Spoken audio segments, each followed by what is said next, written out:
기도하고 시작하겠습니다. 참 좋으신 아버지 하나님 감사합니다. 또 무한도전 성경 강좌를 통해서 또 우리 청소년들이 또 하나님의 성경을 정말 또 잘 배우고 하나님 뜻을 이루어 나아가며 살아갈 수 있는 귀한 믿음의 세대가 되게 도와주옵소서. 오늘도 함께하여 주옵소서. 예수님 감사하며 기도합니다. 네, 반갑습니다. 오늘 제 성경 강좌는 조금 길어요. 할 게 너무 많아가지고 제가 좀 빨리 달려야 될 것 같기도 한데 분량이 좀 많더라고요. 분량이. 네, 오늘 보니까 분량이 보면 오늘 포로 기한에 관한 걸 오늘 제가 싹 다 해야 돼요. 그래서 오늘 역대 상하서 그리고 1차 기한, 2차 기한 그 사이에 끼어있는 에스더 그리고 3차 기한 느헤미야까지 엄청 길어요. 네, 너무 길어가지고 어떻게 할까 고민도 좀 많이 했는데 그래도 일단 한번 최선을 다해서 시간을 한번 맞춰보도록 하겠습니다. 예, 오늘 먼저 처음 봐야 될 문서는 역대상하서라고 하는 문서예요. 이 문서는 바벨론 포로에 잡혀있던 세대들이 기록한 문서로 이렇게 기록되어 있고요. 여기 문서하고 역대상하서와 좀 대조 비교해야 될 문서가 있죠. 바로 열왕기 상하서입니다. 그래서 열왕기 상하서 같은 경우는 이렇게 보시면 좋을 것 같아요. 우리나라 같으면 뭐 삼국사기, 삼국유사 이런 식으로 기록되어지는 관점에 따라서 조금 적혀져 있는 내용들이 좀 달라지듯이 오늘 우리 열왕기 상하서 같은 경우는 그죠? 선지자 관점에서 왕들을 바라보면서 어떻게 보면 팩폭을 날리는 그런 문서다라고 보시면 좋을 것 같고, 그에 반해서 역대 상하서 같은 경우는 좀 쉽게 설명하면 이런 겁니다. 우리 선조들의 왕들을 기록하는데 그래도 우리가 보기에 그분들의 좋은 점만 기록하자. 그래서 여기 안에는 나쁜 점은 다 빼버리고 좋은 점을 기록하게 되고, 또 그러다 보니까 이게 기존의 열왕기 상하서에서 다루지 않는 그런 문서들도 좀 포함이 되어 있는 것들도 많이 있고요. 그리고 여기 있는 모든 문서는 그죠? 바벨론이 남유다를 멸망시킴으로 해서 성전에 있는 모든 문서를 다 가지고 왔어요. 그 당시에 문서라고 하는 거는 지금 우리 여기 종이 지금 적고 있지만 종이는 흔하잖아요. 그 당시에 종이라는 개념이 없잖아요. 글을 적기 위해서는 그죠? 뭐 피파루스라든지 아니면 뭐 돌에 적기도 하고죠. 벽화에 적기도 하고 뭐 그러다 보니까 이게 보관도 용이하지 않죠. 우리 같으면 뭐 종이에 적고 아니면 요즘 핸드폰으로 막 찍기도 하고 쉽게 보관하지만 이 당시에는 그렇지 않기 때문에 이런 문서들을 수집하는 그런 과정들이 꼭 필요했죠. 그래서 우리가 잘 알고 있는 바벨론 포로라고 하면 다니엘 지난주 하셨죠. 에스겔과 다니엘을 비롯해서 그쪽에 바벨론 포로 1차, 2차, 3차 그죠? 잡혀갔던 포로에 있는 사람들이 그죠? 기존에 자기 나라들의 그 남유다나 북이스라엘이나 그리고 선지자들이 쓰여있던 모든 문서들을 취합하기 시작했습니다. 그만큼 다니엘이 그 나라에서 어느 정도 위치가 되니까 이게 가능한 것 같아요. 그러다 보니까 이제 우리가 나중에도 배우겠지만 에스라라고 하는 이 당시에 대단한 율법학자이자 뭐 제사장, 대제사장의 아론의 후예 뭐 그런 사람에 의해서 이런 모든 문서들이 편집되고 좀 보정되었다라고 보고 있습니다. 그래서 우리가 보고 있는 지금 구약의 대부분 성경은 아마 에스라라고 하시는 분이 대부분 다시 처음 기록한 게 아니라 그 기록판을 정보했거나 다시 조금 자기들에 맞게끔 조정한 그런 문서로 보면 좋을 것 같아요. 그래서 역대 상하서 같은 경우는 좀 깁니다. 보통 열왕기 상하서 같은 경우는 그죠? 우리가 보면 다윗 이후에 솔로몬 이후에 나뉘어지잖아요. 그때부터 이제 이렇게 나중에 남유다의 시드기야 왕까지 적혀 있지만 이 역대 상하서에는 그죠? 자기의 선조의 모든 족보를 쭉 비롯하기 때문에 왕으로 시작하면 사울왕부터도 다 기록되어 있어요. 그러다 보니까 많은 것들이 기록되어 있겠죠. 이렇게 역대 상하서를 우리가 좀 주목해야 되는 것은 이제 여러 왕들이 다 포함되어 있고 많은 문서가 포함되어 있지만 이 바벨론 포로들이 자기들의 마음을 꼭 적고자 하는 내용들이 있다라는 거예요. 그게 제가 키워드로 이렇게 적었는데 이들에게는 자기들이 생각한 왕 하면 가장 위대한 왕 하면 다윗 그리고 솔로몬 이때를 최고의 전성기로 보기 때문에 이들은 이 왕들을 그죠? 사모하는 거죠. 나중에 지금은 포로로 잡혀 있지만 언젠가는 돌아가게 될 예루살렘을 꿈꾸면서 언젠가는 우리가 이런 왕을 한번 꿈꿔보자 라는 측면에서 이 두 왕을 좀 집중 조명되어 있습니다. 그래서 역대 상하서의 문서가 좀 길긴 하지만 장수로 보면 길지만 그 중에 반 이상이 다윗과 솔로몬 왕의 얘기가 담겨져 있고요. 그래서 이게 보면 이 다윗과 솔로몬 왕에 대해서 우리가 좀 주목해 볼 필요가 있고요. 그리고 여기 역대 상하서에서는 물론 바벨론 포로 귀환자가 적긴 했지만 이들은 철저하게 하나님의 의도를 가지고 이 문서를 적었다라고 보면 돼요. 하나님의 의도가 뭐냐? 그게 우리 왕들이 기존에 열왕기 상하서에는 선지자 측면에서 봤다 보니까 그 왕들의 뭐 신랄한 비판이 담겨 있다라고 하면 이제 역대 상하서에는 하나님께서 왜 이렇게 하셨는가라는 측면을 생각하고 적었다라는 거죠. 쉽게 말하면 다윗 왕 같은 경우는 왜 하나님이 다윗을 세웠을까라고 하면 그 사울 왕의 잘못도 있지만 그 모든 것들이 하나님의 의도로 시작이 되었다. 이런 측면으로 이 글의 관계를 이어가면서 자연스럽게 문서를 취합했다라고 보시면 좋겠습니다. 뭐 역대 상서 같은 경우는 우리가 보면 좀 길게 있어요. 36장까지 30장까지 되어 있는데 잘 보시면 1에서 9장까지는 족보가 막 기록되어 있어요. 이스라엘 12지파잖아요. 그래서 각각 근데 이 역대 상하서는 보면 각 그 지파의 족보도 다 포함되어 있고요. 그리고 사울 왕가부터 시작하면서 다윗의 모든 것들이 보면 놀랍게도 뭐 거의 한 20장 정도 이렇게 기록이 되어 있어요. 잘 보시면 다윗 왕이 우리가 열왕기 하서나 열왕기 하서가 아니죠. 사무엘 하서를 통해서 우리가 다윗의 뭐 기타 그런 사무엘서를 통해서 우리가 볼 수 있는데 보면 다윗 왕이 잘했던 것 중에 첫 번째가 그거죠. 첫 번째가 여기 예루살렘이라고 하는 성을 정복하고 그곳에서 하나님의 법궤를 가지고 오는 사건이 있잖아요. 그 사건은 열왕기 상하서에서 그대로 사무엘 하서에도 그대로 포함되어 있고요. 그리고 두 번째는 성전 건축에 대한 그런 소원 그런 부분들은 뭐 사무엘 하서에도 포함이 되어 있습니다. 근데 보면 성전에 대한 설계도라든지 그리고 성전을 뭐 이렇게 다루는 봉사대원이나 찬양대에 대한 이런 내용은 전혀 그곳에 담겨져 있지 않아요. 그래서 여기에는 역대 상서에만 유일하게 이런 부분들이 담겨져 있다라고 보시면 좋을 것 같습니다. 그리고 역대 하서 같은 경우는 아까 제가 얘기했지만 또 다른 왕 솔로몬이라고 왕을 좀 주목해 봐야 되죠. 실제 솔로몬이라고 하는 이 왕은 다윗 왕이 이루지 못했던 하나님의 성전을 짓게 되는 치적을 갖고 있습니다. 솔로몬 왕은 우리가 들으라라고 하면 별로 한 일은 없어요. 건축을 열심히 한 그런 왕입니다. 그 중에 하나님의 성전도 있지만 성전 외에도 여러 가지 궁도 만들고요. 다른 건축물을 어마어마하게 짓다가 이 왕은 마무리하게 됩니다. 그래서 솔로몬 왕 하면 다른 그런 것보다는 이런 건축에나 이런 쪽에 가장 큰 영향을 가지고 있고요. 그 외에 이제 왕국이 분열되고 마지막 문제 우리가 36장에 보면 남유다가 바벨론에 의해서 멸망당하고 난 뒷 얘기가 좀 담겨 있습니다. 끝에 그게 이제 바벨론이 나중에 멸망하게 될 이유를 담고 있죠. 그게 이제 고레스라고 하는 왕이 그죠 바벨론을 점령함으로 해서 고레스 칙령이 담겨져 있는. 근데 놀랍게도 이 역대 하서에 담겨 있는 고레스 칙령과 에스라스 1장에 있는 고레스 칙령이 많이 닮아 있다라는 거예요. 그 얘기는 뭔 얘기인가 하면 글의 저자가 동일한 저자 아니냐라고 우리가 볼 수 있습니다. 그래서 에스라가 이 역대 상하서도 마찬가지로 집필하였다라고 보면 좋을 것 같습니다.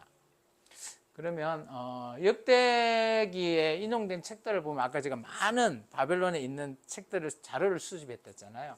이런 여러한 글들을 많이 인용했어요. 근데 우리가 열왕기 상하서에 보면 그 왕들의 역대 지락 이런 얘기만 있고 다른 문서는 별로 참고하지 않아요.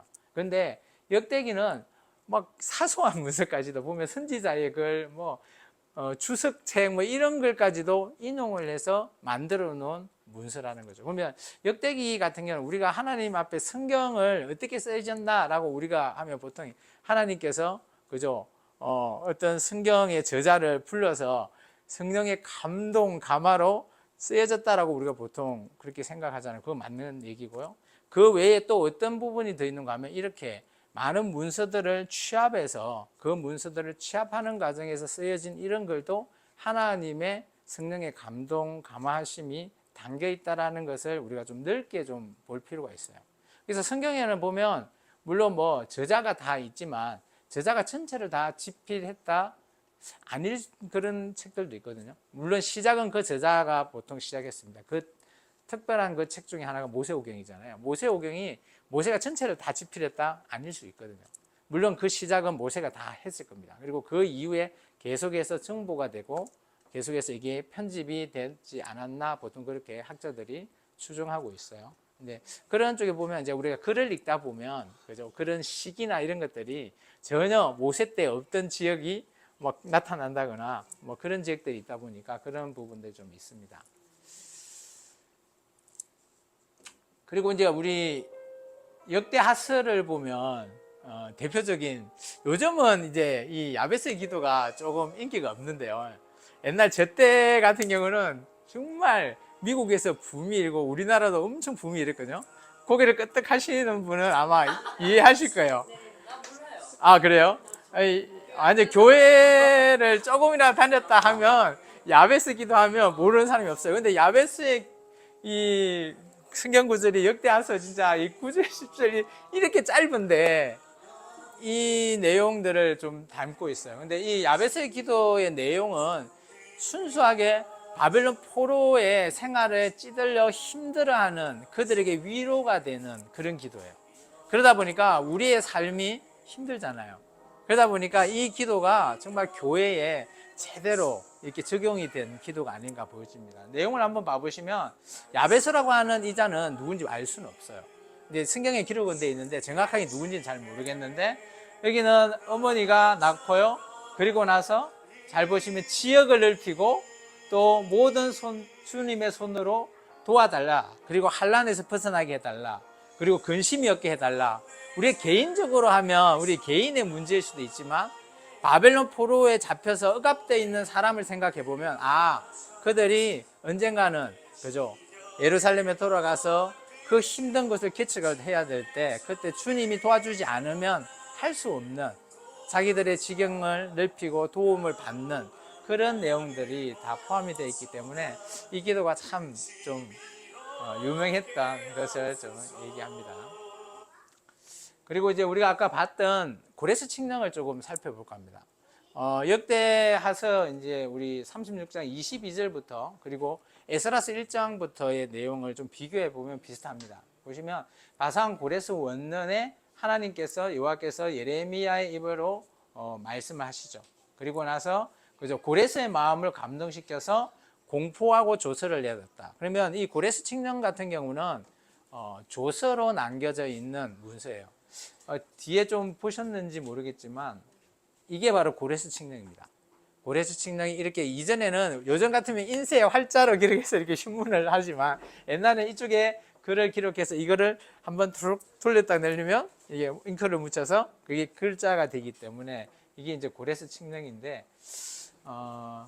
이 내용들이 에스라스 1장과 많이 닮아 있다라는 거예요. 이렇게 그래서 고레스 칙령에 정말 관계되는 내용은 에스라서와 많이 닮아져 있고 아마 에스라서의 전체적인 에스라라고 하는 이 학자가 이런 문서를 만들었다라고 보통 우리가 그렇게 추정하고 있습니다.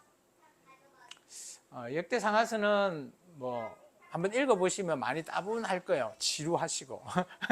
그런데 이제 중간에 다윗의 얘기나 이런 걸 보면 뭐 바세바나 우리아를 죽였던 그런 것들 다 빼버려요.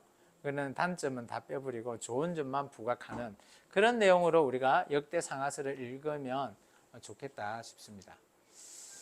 그래서 역대상하서는 크게 저는 한 3가지만 기억하면 좋을 것 같아요. 다른 것들은 열왕기 상하서와 거의 비슷합니다. 물론 뭐 조금씩 차이 나는 것도 있겠지만 보면 첫 번째는 다윗 왕, 두 번째는 솔로몬 왕, 세 번째는 고레스 칙령 이 정도로만 우리가 좀 기억하고 있으면 역대 상하서가 어떤 내용의 책인지 문서인지를 우리가 좀 이해할 수 있으면 좋겠습니다.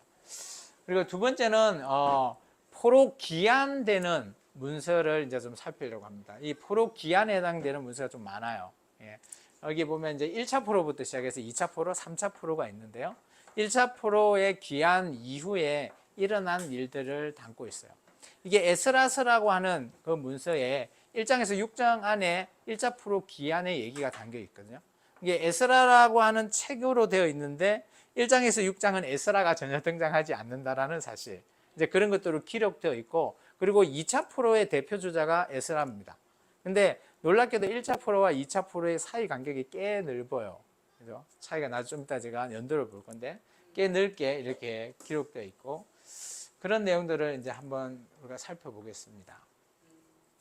에스라서는 보통 이제 두 개로 나눠요. 1장에서 6장 그리고 7장에서 10장 이렇게 나눠서 되어 있는데 1장에서 6장은 1차 포로의 얘기입니다. 1차 포로는 뭔가 하면 이들이 예루살렘에 들어와서 가장 먼저 해야 될 것은 뭐냐? 성전을 만드는 일입니다. 이게 성전을 건축하는 일. 이게 이제 성전의 회복을 시키는 그 일이 1차 포로의 목적이고 그들이 해야 될 주요된 일입니다. 그리고 나중에 이제 하겠지만 2차 포로는 이제 에스라가 페르시아에 있다가 돌아오면 결단을 합니다. 거기 가서 이제 성전이 지어져 있으니까 하나님의 말씀을 제대로 가르치자. 그런 내용들을 이제 좀 담고 있습니다.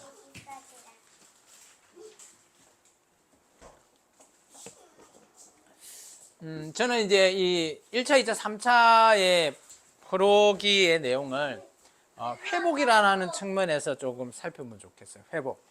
우리가 회복한다라는 부분을 보면 이전의 것으로 다시 돌이키고 그것을 좀 더 좋게 좋은 방향으로 나아가는 그런 것을 우리가 회복이라고 하는 그런 단어를 쓰잖아요. 그래서 우리가 이제 1차 같은 경우는 이들이 기존에 솔로몬 성전이 이렇게 무너지고 난 이후 새로운 성전을 지으면서 성전에 대한 회복을 이들이 하는, 그로 말미암아 이 성전 건축이 포로 귀한 자에게 위로가 되게 하는, 이게 회복이라는 것은 어떻게 보면 회복되었다라는 것은 그 사람의 모든 문제들이 해결이 되고 위로를 받아서 좋은 방향으로 나가는 것을 우리가 보통 회복이라는 뜻을 많이 쓰잖아요. 그래서 저는 1차, 2차, 3차를 회복을 좀 집중해서 봤으면 좋겠습니다. 1차 포로 귀한 자의 대표자는 스룹바벨이라고 하는 총독이 이끄는 그런 어떻게 보면 이스라엘 민족인데, 대부분 이스라엘 민족 하면 그죠, 12지파가 떠오르겠지만 1차 포로로 돌아온 자들을 대부분 살펴보면 대부분이 남유다 사람, 그리고 북이스라엘에 있었던 사람들은 좀 적은 수가 동참하게 되는 그런 걸 보여집니다. 이 예레미야에 우리가 좀 전에 우리가 고레스 칙령을 봤잖아요. 예레미야에 보면 70년의 기한이 차면 너희들이 다시 예루살렘에 돌아온다라는 얘기가 있거든요. 그 얘기를 보면 우리가 1차 포로가 다니엘이 먼저 잡혀갑니다. 여호야김 때. 그때 시기가 BC 606년이에요. 그리고 나서 놀랍게도 그 예레미야의 70년 기한 있잖아요. 이게 맞추려고 해도 맞추기가 쉽지 않겠지만 정말 이게 536년에 그죠, 고레스가 바벨론을 무너뜨리고 고레스 칙령으로 말미암아, 물론 이 이스라엘 민족뿐만 아니라 타 민족도 다 자기 나라로 돌아가게 한 게 고레스 칙령이거든요. 남유다만 가는 게 아니라, 북이스라엘과 남유다 민족만 가는 게 아니라, 그때 이제 보면 마이너스를 해보면 딱 70년이 떨어지죠. 이게 정말 이런 내용들이 하나님의 이런 예언, 계시라고 하는 그런 내용을 우리가, 물론 우리가 성경을 통해서 우리가 믿는 사람이니까 우리는 아멘하고 믿을 수 있지만, 일반 사람들한테 이런 것을 정확하게 이렇지 않나라고 하면 뭔 생각이죠? 운이 좋아서 그렇지, 그렇게 얘기할 수 있는 거예요.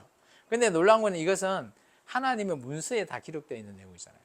예레미야라고 하는 그 문서에 70년이라는 것들이 기록되어 있기 때문에 이런 문서는 하나님이 이런 정확무오하고 정말 하나도 그죠, 우리가 보기에 전지전능하신 하나님에 대한 내용들을 이런 걸 통해서도 저는 제가 그 이과고 T이기 때문에 저는 이런 숫자만 봐도 너무 대단하다는 거죠. 이걸 맞추고 싶다고 맞춰질 내용이 아닌데, 물론 뭐 F이신 분은 공감이 안 되겠지만 T이신 분은 공감이 좀 되실 거예요. 숫자 같은 경우를 좋아하잖아요. 저도 숫자를 정말 좋아하거든요. 그래서 저도 이제 이게 성경 이걸 찾다 보면 막 숫자에 많이 집중을 많이 하는 편이거든요. 그래서 이런 걸 통해서 하나님이 일하고 계시는구나 라는 것들도 우리가 충분히 볼 수 있다라는 걸 볼 수 있고요. 1차 포로 기한을 설명하면 지도자는 스룹바벨이라고 하는 총독이 오게 되고요. 그리고 인원은 하면 보통 한 5만 명 정도 추산을 하고 있습니다. 에스라서 이제 보면 2장 얘기 나오게 되고요. 그리고 주제는 아까 얘기했지만 성전을 짓는 일이에요. 그래서 성전을 회복시키는, 성전이 회복된다라는 것은 이스라엘 민족에게는 어마어마한 중요한 일이죠. 그들이 귀신, 예수님을 믿는데 귀신이 나온다. 예, 그럴 수 있죠. 예, 정말 보기 싫고, 그러면 이게 과연 처음에 우리가 성전을 지으려고 했던 이게 하나님 뜻이 맞냐, 이런 생각까지 들지 않을까요? 그렇죠. 그런 생각까지 드는 거죠. 이게 실제적으로 한 14년 정도까지, 다리오 왕 2년까지다 보면 대충 계산하면 한 14년, 15년 정도 됩니다. 그 정도까지 성전이 공사가 딱 중단되어 가지고, 그죠? 처음에는 너무 기분 좋게 와갖고 삽도 뜨고 기뻐가지고 막 그 당시에 기공생하면서 제사 드리고 다들 좋았는데, 한 14년 동안 그러다 보니까 이들이 이제 할 것이 없는 거죠. 그들이 해야 될 목적은 성전을 건축하는 일인데 건축을 하지 않다 보니까 성전 재료나 이런 것들이 남을까나요. 근데 그런 것들이 보면 좀 안 좋은 것들, 이런 것들은 이게 놔두면 그냥 다 썩어버리니까 뭐 안 되겠다 해서 장로님들이 가서 하나씩 갖다 오고 집에 이렇게 예쁘게 인테리어를 했다네요. 이제 그 얘기는 나중에 학교에서 나오거든요. 인테리어를 하다 보니까 그 있는 성전 재료들이 다 없어져 본 거죠. 10년 넘으면 놔두면 어때요? 사가가지고 못 쓰잖아요. 그럴 바에야 뭐 집에 인테리어 하는 게 낫지 않겠나. 충분히 그 뭐 그럴 수 있죠. 그렇게 되는 상황에 오늘 이제 5장에 보면 선지자가 이제 나타나죠. 우리가 여태까지 14년 동안 기다렸는데 도저히 안 되겠다. 하나님께서 계속해서 성전공사 진행해라라고 합니다. 근데 조서가 내려왔잖아요. 잘 생각해 보시면 조서가, 다니엘서를 배워서 아시겠지만 조서가 내려가면 어때요? 그 조서가 끝까지 행할 때까지 바뀌면 안 되잖아요. 그죠? 다니엘이 사자굴 들어가는 거 조서 내려서 중간에 바뀌었나요? 공문요. 국가에서 내려오는 그런 법으로 되어 있는 내용들. 그런 공문들이 내려오다 보니까 이 다니엘 같은 경우도, 그죠? 그런 죽이려고 했던 그걸 다 알면서도 어쩔 수 없이 사자굴에 들어갔잖아요. 들어갔다 나와야지 끝나는 거죠. 그 조서의 효력은. 그만큼 여기는 성전공사를 짓지 말라라고 한 거기 때문에 안 지어야지 효력이 있는 거예요. 지었다면 어때요? 페르시아에 강제적으로 대드는 거잖아요. 그러다 보면 페르시아가 와서 그냥 다 죽여도 아무 말 하지 못하는 거예요. 그런데 놀랍게도 학개라고 하는 선지자가 다리오 왕 2년 6월 달에 등장해서 도저히 안 된다. 하나님께서 성전 건축 다시 진행해라고 하신다. 라고 이 스룹바벨과 대제사장 여호와를 책망하십니다. 그러다 보니까 이 학개라고 하는 선지자는 좀 어른이신 것 같아요. 그래서 아마 바벨론 포로로 잡혀갈 때, 어릴 때 잡혀가고 아마 귀환했던 선지자가 아닐까 보통 그렇게 추정합니다. 그러다 보니까 어르신의 얘기를 무시할 수도 없다 보니까 성전 공사를 시작하게 되죠. 재개하게 됩니다. 그런데 이제 이런 내용을 어때요? 방해하는 세력들이 당연히 일러바쳤겠죠. 그러다 보니까 페르시아에서 다리오 왕이 어떻게 된 일이야? 한번 조사해봐라고. 그리고 왜 이 성전 공사에 이제 물론 중단하게 된 내용은 실제적으로 뭐 이런 뭐 아까 이제 군사를 만들고 페르시아에 뭐 반항하는, 대항하는 이런 것들을 얘기했지만 실제적인 거는 이 성전 건축하는 일부터 다시 한번 살펴봐라고 얘기하게 되죠. 그래서 페르시아에 이제 악메다라고 하는 그런 궁에 가서 고레스 측량, 아까 봤죠? 동그란 거. 고레스 측량을 가져와서 다시 살펴보니까 놀랍게도 고레스 왕이 이 이스라엘에게 성전을 건축하게끔 하고 무조건 성전 건축하게끔 해라고 되어 있고요. 거기에 칙령이. 그리고 놀라운 거는 그 모든 성전을 건축할 때 모든 경비를 페르시아에서 되는 걸로. 그런데 이들은 그걸 모르고 그냥 자기들 힘으로 한 거죠. 그죠? 그런 놀라운 사실이 일어난 거죠. 어떻습니까? 하나님 일하고 계시는 거 아닌가요? 그죠? 이런 내용을 보면 정말 하나님께서 위기가 오더라도 우리가 하나님을 제대로 붙잡고 있으면 더 놀라운 것들이 재조명된다라는 것들을 좀 볼 수 있는 내용입니다. 그러다 보니까 조서를 통해서 다시 한번 이제 기존에 내렸던 조서를 철회하고 다리오 왕이 다시 조서를 내리죠. 성전 공사를 도와라 라면서. 그리고 이제 놀랍게도 성전 공사가 4년 만에 다리오 왕 2년에 시작해서 6년에 완공이 됩니다. 그 성전 이름이 바로 제2차 2성전인 스룹바벨 성전이 되죠. 제가 말이 이제 좀 길었죠. 좀 정리해보자면 이런 겁니다. 1차 포로 기한자가 와서 순서대로 보면 먼저 성전 건축을 하기 위해서 자기들이 돌아왔기 때문에 기쁘고, 그리고 또 자원하는 마음으로 요즘 같은 헌금을 많이 했죠. 건축 헌금을 했습니다. 그리고 이제 제사, 초막절이 다가와서 제사를 통해서 이제 첫 제사를 드리고 이제 성전 건축을 이제 시작하는 기공식을 하게 됩니다. 그리고 나서 이제 이때가 이제 다리오 왕이 2년 2개월이거든요.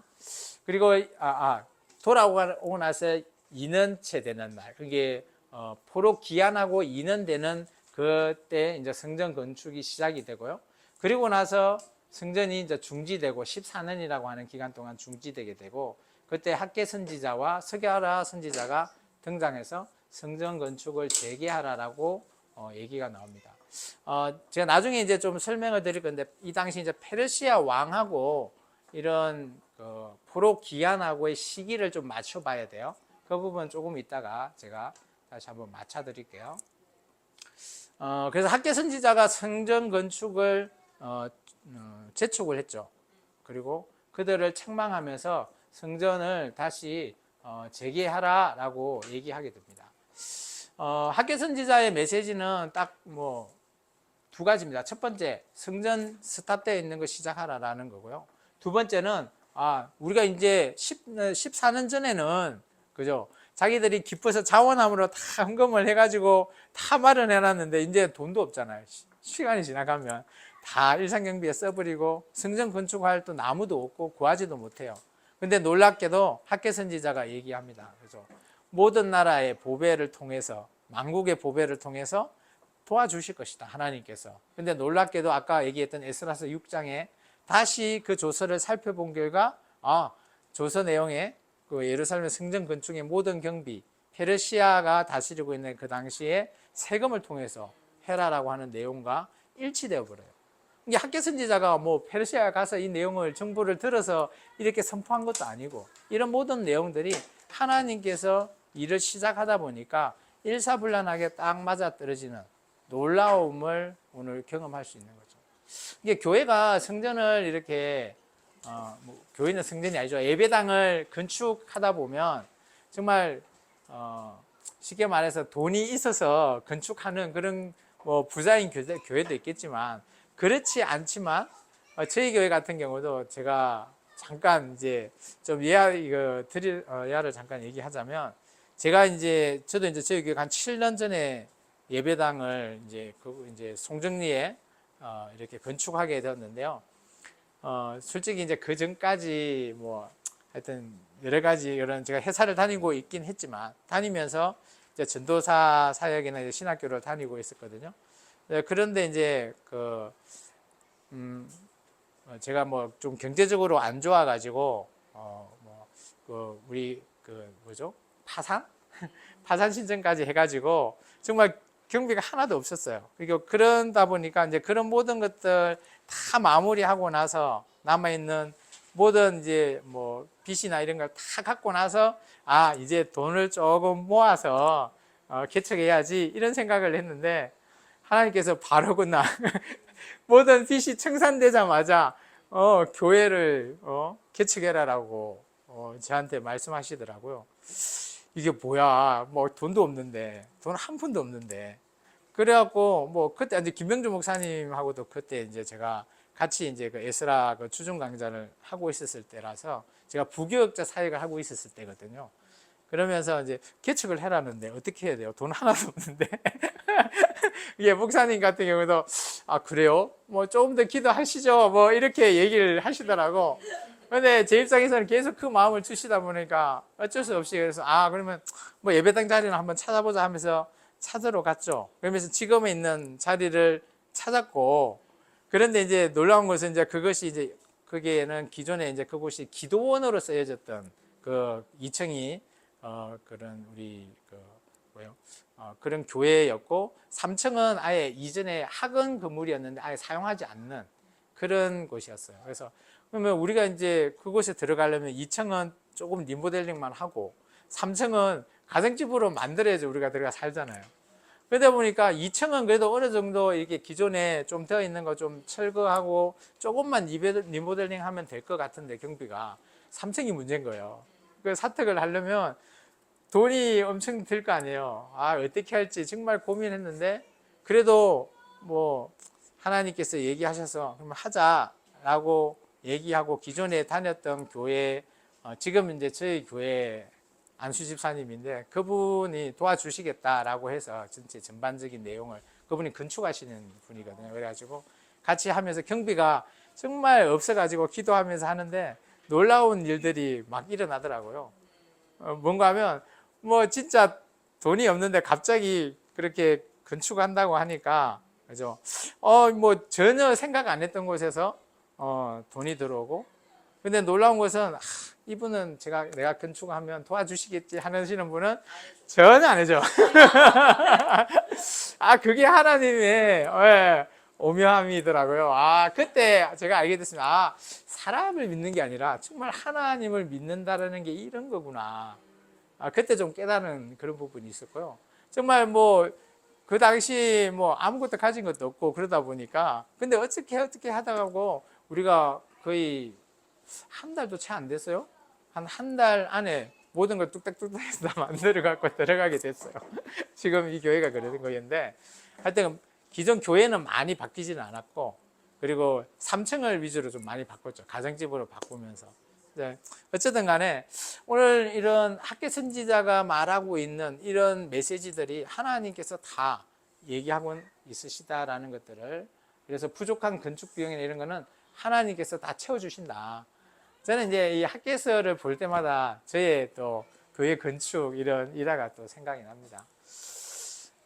그리고 학계 선지자의 예언은 뭐 특별한 건 없습니다. 나이가 뭐 또 많이 들으셨기 때문에 기존에 일을 안 하진 않겠지만 총독이라든지 대제사장이 자기 역할을 하고 있지 않는 거죠. 성전 건축을 짓고 있지 않다 보니까 책망하게 되고 하나님의 뜻이다라고 하면서 그들을 책망할 동시에 그들에게 또 모든 것들을 다시 하나님께서 위임해 주시는 그런 내용들을 말하고 있습니다.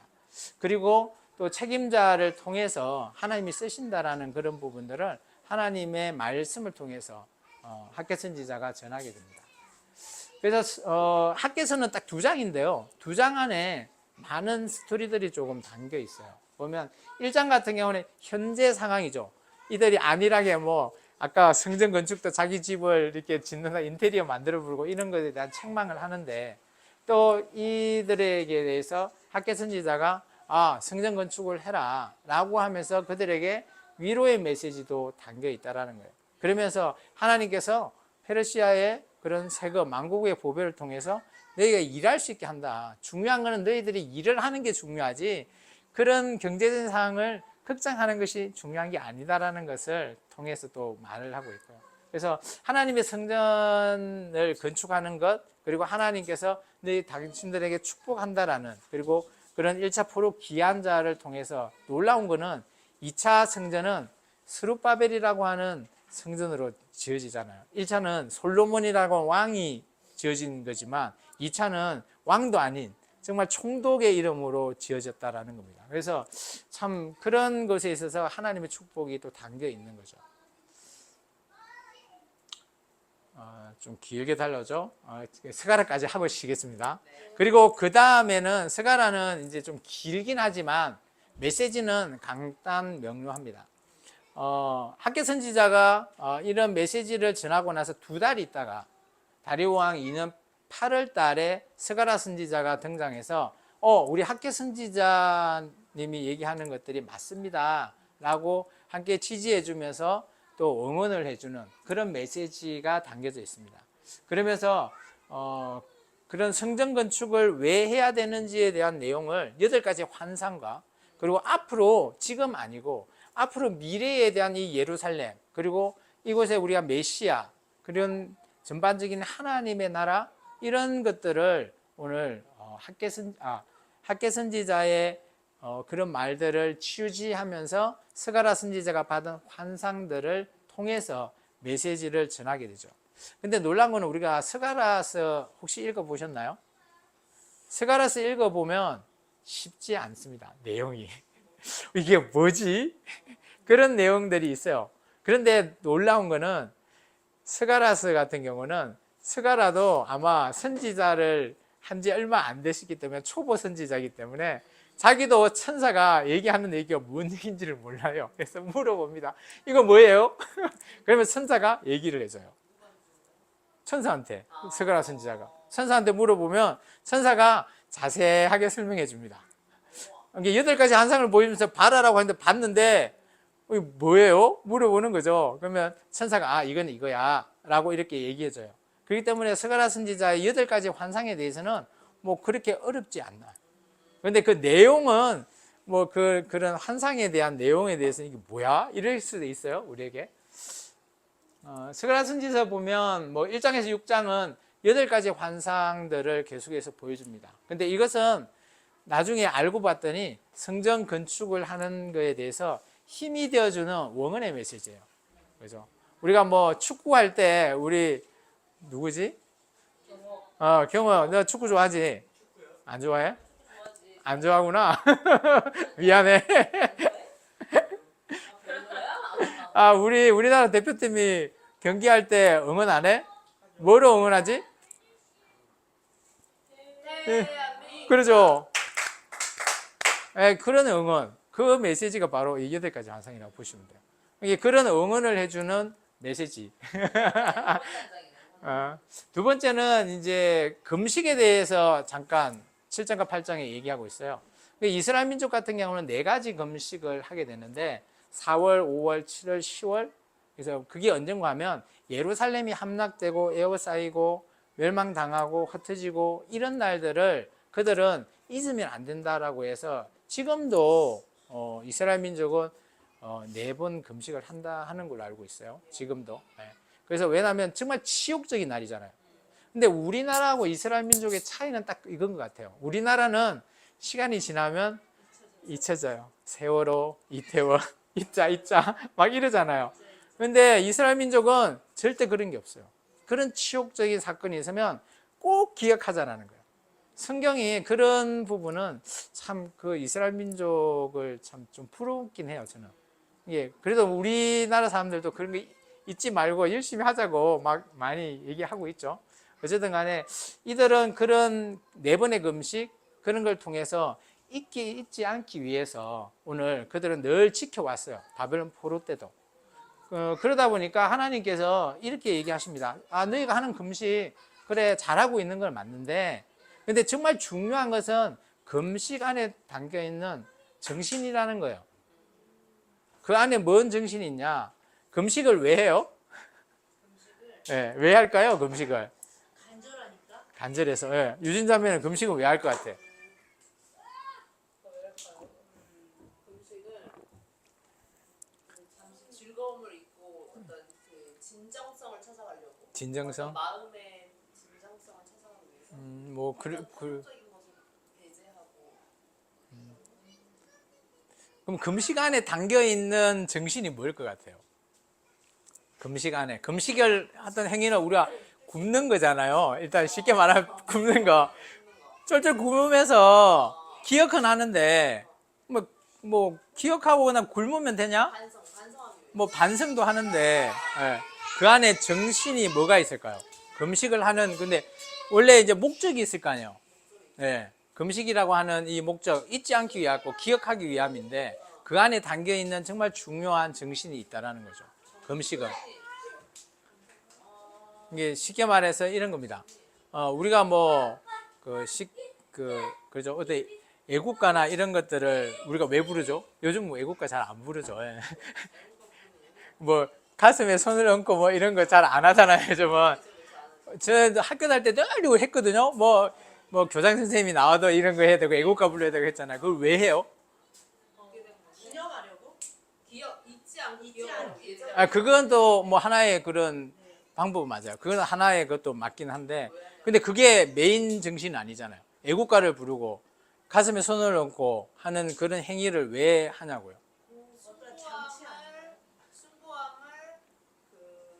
너무 티라서 너무 깊게 가네. 쉽게 말해서 그죠? 애국자가 되라는 거잖아요. 애국 정신, 그걸 강조하기 위해서 애국가를 부르고 국기에 대한 경례를 하잖아요. 다 애국자가 될 수 있다라고. 그런 게 요즘은 그렇게 안 하잖아요. 그렇게 한다고 해서 요즘 MZ 세대가 할까요? 안 할 것 같잖아요. 그래서 아예 잘 안 하는데, 근데 그렇다면 이 금식이라는 것을 이들은 늘 배를 굶으면서 뭐 이게 월별로 이렇게 금식을 하는 게 잊지 않는 것도 맞아요. 자기들이 치욕도 기억을 해야 되고 그런 것도 있지만 그 안에 있는 이면이 있다라는 거죠. 그 안에 정말 중요한 코어가 뭔가 하면 그 왜 잊지 않는가 하면 이런 자기들의 역사나 이런 거 안에 자기들이 뭘 망각해서 이렇게 됐죠? 하나님이잖아요. 하나님을 망각했기 때문에 치욕한 이런 날들이 있는 거잖아요. 그러면 금식의 메인 정신은 뭐예요? 하나님께 돌아가는 것, 하나님을 아는 거잖아요. 맞죠? 예, 그것을 오늘 얘기하고 있습니다. 그래서 이들에게 얘기하고 있어요. 성전을 뭐 짓는 것도 있지만 너희가 금식도 잘하고 있다. 칭찬을 하고는 있지만 그 안에 정말 너희가 중요한 것은 언젠가는 너희가 이런 것을 통해서 나에게 돌아오게 하는 것. 그리고 모든 민족들이 나중에 다 돌아오는 그런 날 그것을 얘기해 주고 있고요. 그리고 9장에서 14장 같은 경우는 이제 그것을 계속 이어서 보면 예루살렘이라고 하는 이 도시를 중심으로 해서 그죠? 메시아가 언젠간 등장할 거라는 거죠. 그래서 이제 여기에 보면 스가랴서 9장인가요? 보면 그래서 예수님이 예루살렘에 입성하는 장면 기억나나요? 경호? 예수님이 예루살렘 십자가에 달린 그때 입성할 때 어떻게 들어가죠? 예루살렘 어떻게 들어가요? 1번 걸어서 들어간다. 2번 나귀를 탄다. 세 번째 새끼 나귀를 탄다. 어렵네. 몇 번 같아요? 새끼나기 같은데요? 박해당하고 이제 돌아올 때, 다시 입성할 때, 아니? 예루살렘에 입성할 때, 예. 십자가에 달리기 전에 예루살렘에 입성할 때 많은 사람들이 호산나 하면서 외치잖아요. 그때 어떻게 들어간다고요? 예, 어떤 낙이? 새끼 낙이. 예, 그게 스가랴서 9장에 있습니다. 그게 낮은 자, 뭐 이런 것들을 얘기하는 겁니다. 예. 나기 힘들 거예요. 예, 그래서 이제 여호와의 날이라든지 이런 모든 메인에 그저 예루살렘이 중심이 될 거고 그곳의 메시아, 우리는 우리 식으로 해석하면 예수님이라고 우리는 해석할 수 있죠. 그죠? 그때는 놀라운 거는 자기 이스라엘 민족뿐만 아니라 이방의 모든 뭐 애굽이나 이런 얘기를 하고 있는데 이방 모든 민족도 이 절기 때 와서 하나님 앞에 제사를 드린대요. 이게 아직 안 이루어진 거죠. 근데 이게 뭐 그죠? 안 이루어졌다라고 할 수도 있지만 이게 스가랴가 봤던 미래적인 현상은 어느 정도는 이루어진 부분도 없지 않아 있죠. 지금 우리 교회 측면에서 보면 이루어진 것 같고요. 그래서 이제 유대인뿐만 아니라 이방인도 하나님을 알고 그 메시아를 통해서 가는 거니까 교회를 그걸 보면 이루어진 사실로 봐도 되고요. 그러니까 놀라운 거는 하나님께서 그렇게 네가 제사드리러 안 오면 그 땅에 비를 안 주겠다 뭐 이런 음포도 내리십니다. 스가랴서 한번 보십시오. 10장에 보고 이러면 이게 놀라운 건 나중에 예루살렘이라고 하는 이 도시가 지금 스룹바벨 성전이 지어지고 있는 상황이잖아요. 스룹바벨 성전이 지금 황금동 거기에요? 예, 예, 지금 그쪽 자리에 똑같은 자리예요. 그가 솔로몬, 그가 스룹바벨, 헤롯 성전 이제 무너지고 AD 70년 무너지고 이슬람이 성령에 지금 황금동 사원이 있는 곳이죠. 이게 그곳이 중점으로 돼서 오늘 온 이방 민족까지도 하나님 앞에 그죠? 제사장의 나라 역할을 하는 거예요. 하나님 앞에 나와서 하나님 앞에 제사한다. 우리식으로 하면 예배할 수 있는. 근데 지금 같으면 교회가 충분히 할 수는 있는 거죠. 근데 이제 저는 이렇게 생각합니다. 이스라엘 이제 민족들은 제사라고 하는 것들을 이때 서가라는 그 당시에 제사 제도가 하나님의 구원을 받는 것으로 인식하고 있잖아요. 그 이후에 우리는 예수님과 새로운 언약을 통해서 예수님을 통해서 우리가 구원을 받는 우리는 그렇게 알고 있죠. 그렇기 때문에 이제 조금 보는 방향이 조금 다를 뿐이지 전체적인 핵심 메시지, 하나님의 중심 메시지는 이방인이든 이스라엘 민족이든 하나님 앞에 와서 그죠? 구원받을 수 있는 길을 열어놓겠다라고 하는 내용은 동일하다라는 거죠. 그럼 예수님이 없었을 당시에 죽은 사람은 어떻게 구원을 받아요? 그건 나중에 제가 따로 설명해 드릴게요. 궁금하지. 궁금하면 그런 내용들 유튜브도 많이 올라와 있더라고요. 자, 그러면 다시 정리를 좀 한번 해볼게요. 1차 포로 기한은 에스라서 1장과 6장의 내용이고요. 전반적인 내용들이 쭉 흘러나면서 성전 건축을 시작을 했으나 중지되게 되고요. 그 중지로 말미암아 선지자가 등장해서 다시 성전을 지으라고 재촉하게 되죠. 그 선지자가 학개 서가라 선지자가 되고요. 그거로 말미암아 성전이 다시 재개됨으로 해서 성전이 4년 만에 비로소 이게 완공이 됩니다. 그때가 이제 다리오 6년 12월 정도 됩니다. 그것이 이제 1차 포로 전반적인 내용을 담고 있다라고 보시면 됩니다. 네, 딱 정확하게 59분이죠. 네, 10분 쉬었다가 2차 얘기 시작하겠습니다. 네, 이제 두 번째는 이제 1차 포로 기한 이후 이제 무대는 예루살렘이 아니라 페르시아로 쭉 옮깁니다. 그때 이제 페르시아 당시에 아수에로 왕이라고 있는데요. 그 왕이 이제 그리스와의 전쟁 이런 여러 가지 전쟁으로 말미암아 잔치를 베풀게 되는 그런 사건들이 발생하죠. 그때 이제 왕후에게 이제 뭐 모르겠어요. 왕들은 조금 그런 게 있잖아요. 뭐 술 먹고 이러면 막 가신을 하거나 뭐 내가 다 보여줄게 뭐 이런 것도 있죠. 그러면서 아마 그 왕후를 오라고 했는데 그 왕후가 뭐 많은 자기의 부하들 밑에 이제 오지 않고 그래서 이 왕후를 폐위하게 되죠. 와스디를. 그로 말미암아 이 에스더라고 하는 이 그 남유다의 이 여인이 그죠 왕으로서의 간택이 되는 과정을 담고 있는 성경이 바로 이 에스더서입니다. 에스더서는 뭐 우리가 영화도 혹시 보신 분 있어요? 에스더 영화? 누군가요? 유튜브에 가서 보시면 있어요. 옛날 영화. 저는 에스더 영화를 예수 믿기 전에 저는 봤어요. 이름이 에스더예요? 그 영화 이름이? 아마 그럴 거예요. 정확한 이름 모르겠는데 하여튼 있는데 저는 이제 제가 그 학교 다닐 때 본 것 같아요. 좀 오래된 영화인데 그때는 그게 에스더인지 몰랐죠. 뭐가 뭔지 모르고 뭐 하여튼 뭐 이리저리 하는 영화를 봤는데 지금 보니까 그 전화위복 이런 내용은 좀 기억이 남는데 그런 그 영화가 있었거든요. 그래서 지금도 유튜브에 보니까 제가 한번 검색해 보니까 그 영화 있더라고요. 그래서 한번 봐보시면 좋을 것 같고요. 이 에스더서는 키워드가 두 개입니다.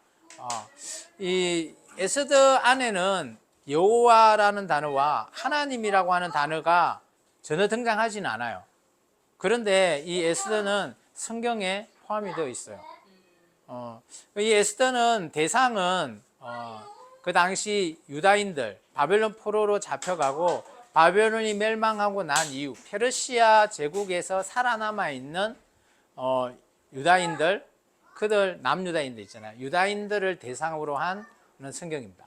그리고 여기 성경은 이 유다인을 싫어하는 그죠 아각이라고 하는 아각 자손의 하만이 이 남유다를 모든 유다인들을 다 멸절시키려고 하는 그런 계획에서 하나님께서 이 상황을 완전히 역전시키면서 우리가 그걸 단어를 전화위복이라잖아요. 그죠?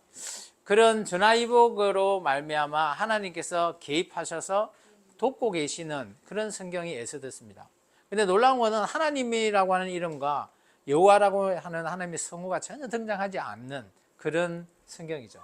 그리고 이제 이것을 통해서 지금도 이제 유대인들은 퓨림절, 불임절을 지키고 있습니다.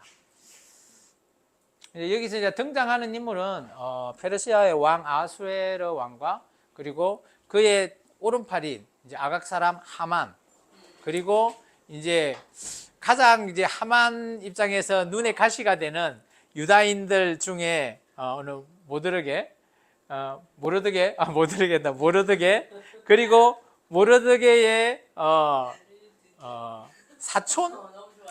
저는 이게 모르드게로 늘 바꿔, 이게 제가 이게 발음이 늘 이게 바꿔서 해서 좀 말이 묻는 거예요. 모르드게.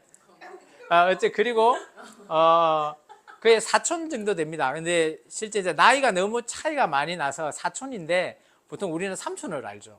사촌지간 정도 돼요. 에스더하고. 에스더의 이름은 원래 페르시아 이름으로 에스더고요. 실제 이제 그 히브리어로는 하다사입니다. 하다사. 한번 봐보시면 이제 제가 숫자를 좀 넣겠습니다. 우리 BC 538년에 기한을 해서, 그리고 이제 실제 이제 515년까지 이제 1차 기한자들이 이렇게 있는데, 그 사이에 485년부터 465년, 그리고 2차 기한이 458년을 감안해 보면 딱 중간 정도 되는 겁니다. 그 사이에 지금 페르시아에 있는, 그죠, 유다인들에 대한 얘기가 이 에스더이고요. 이때 이제 왕 이름은 아수에르 왕인데, 이거는 이제 우리 성경에 나오는 왕이고, 이 크세스라고 하는 이름으로 되어 있습니다. 우리가 고레스 왕 이후에 왕을 한 3명 정도는 좀 알고 있어야 돼요. 고레스 이후에 그의 아들 캄비세스가 2세가 왕을 한 7년 정도 다스리고, 근데 이제 이 당시에는 이제 페르시아도 정복을 많이 나가죠. 그러다 보니까 실제 이제 본국에 잘 안 있어요. 이게 이 캄비세스도 이게 정복 나갔다가 죽게 되거든요. 그와 그 사이에 이 스메르디스라고 하는 그 안에 반란이 일어나가지고 이런 그런 암살 이런 것들이 좀 있게 되고요. 그것을 조금 진압하는 과정에서 우리가 다리오라고 하는, 아까 우리가 다리오 2는 이렇게 배웠잖아요. 그 다리오라고 하는 그 왕의 이름의 진짜 이름은 다리우스 1세 히스타페스라고 하는, 좀 길어요. 페르시 왕 이름이 너무 길더라고. 이 사람이 다리오 왕이고요. 그의 아들이 바로 아수에로, 크세스. 그리고 이제 나중에 이제 우리 느헤미야에 가보면 에스더와 느헤미야 시대 때 왕은 이 아수에로 아들, 그래서 우리가 아닥사스다라고 성경에 돼 있죠. 여기 아르타 크세스. 하여튼 이름이 그렇게 돼 있습니다. 이게 실제 이제 세계사에서 우리가 인터넷 치면 위에 있는 거 있죠. 다리우스 1세 히스타페스, 아니면 크세스 이렇게 치면 딱 이 왕이 나와요. 근데 이제 놀라운 거는 이들이 이제 정복을 나서는 왕이에요. 정복을 하러 가는데 우리가 이제 조금 봐야 될 게 뭔가 하면, 당시에 페르시아가 많은 나라들 계속 정복하러 나가는데 어디까지 가는가 하면 그리스까지 정복을 하러 가죠. 근데 놀라운 건 이제 이 그리스의 이 전투에서 계속해서 실패를 합니다. 다리우스 1세도 우리 들어봤나요? 마라톤 전쟁이라고 하는 그 전쟁에서 패하게 되고요. 또 이제 그 아들 아수에르가 오늘 에스더의 배경이 되죠. 다시 그리스와 전쟁을 하기 위해서 잔치를 벌리는 거예요. 자기의 모든 장군들을 모아서 우리 전쟁 다시 나가서 그리스 전쟁 한번 이겨봅시다. 그래서 나가서 이렇게 하는 배경이 에스더서 1장이 그 배경이에요. 전쟁을 하기 위해서 잔치를 베푸는 장면. 그냥 잔치를 베푸는 게 아니었어요. 그리고 이제 아수르 왕 때 보면 테르모필레 전투라고 있는데, 혹시 영화 300 봤어요? 300? 봤어요. 네, 그 300의 배경이 되는, 그때 페르시아 왕, 이거 좀 막 귀걸이 하고 있는 왕 있죠. 그 사람이 이 아수에르 왕이라고 보시면 돼요. 예, 좀 기이한. 예, 맞아요. 예, 달리고 있는 그 왕이고요. 그리고 이제 살라미스라고 하는 이 해전까지 그 꿈으로 말미암아 이 페르시아가 팍 이렇게 이 나라가 이제 점점점 쇠퇴하게 되죠. 이 마라톤 전쟁은 자기 아버지 다리우스 1세 다리오가 했다가 죽게 되고 그 아들이 이제 다시 계속해서 그리스 전쟁, 테르모필레 그리고 살라미스 해전까지 가게 되죠. 영상 하나 볼게요. 이 페르시아 어마어마하게 6세기에 페르시아가 가장 제국입니다. 그리고 그 옆 발칸반도 남부에서 막 민주정을 이 봐보십시오. 지중해를 장악하는 여기가 이제 그리스거든요. 작잖아. 이거 먹으려다가 이 큰 그첫 번째 페르시아가 망하게 됩니다. 페르시아 제국이 아테네 침공으로 이루어졌죠. 마라톤 평원에서 맞닥뜨린 페르시아와 아테네의 전쟁은 예상과 다르게 아테네의 압승으로 끝났어요. 이게 다리우스 1세 다리오 왕 때가 이거로 말미암아 다리오 왕이 죽게 되거든요. 처참하게 격파되었죠. 마라톤 패전 소식을 들은 제국의 샤한샤 다리우스 1세는 피가 거꾸로 솟았습니다. 2만 5천 병력밖에 동원하지 않아 타격이랄 건 없었지만 조로아스터교 최고신 아우라 마즈다를 내리해 인간 세계를 다스리고 있던 왕 조로아스터교 들어보셨나요? 복수심에 불탄 그는 이제보다 더 철저히 전쟁을 그런 뭐 하여튼 하여튼 군대를 지휘하려고 했어요. 그렇게 3년을 꼼꼼히 준비하던죠. 다리우스는 곧 제국의 고질병에 직면. 근데 전쟁도 못 해보고 죽어버립니다. 기원전 486년 속국인 이집트에서 반란이 일어난 거예요. 예, 이 빨간색 되어 있는 거 있죠. 이게 다 페르시아 영토예요.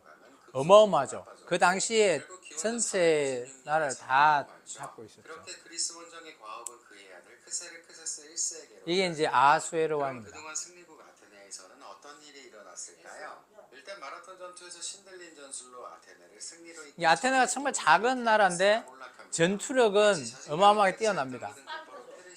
스파르타도 마찬가지고 아테네는 이게 쉽게 말하면 중각기병이에요. 혹시 그 고려 그 전쟁 그 봤나요?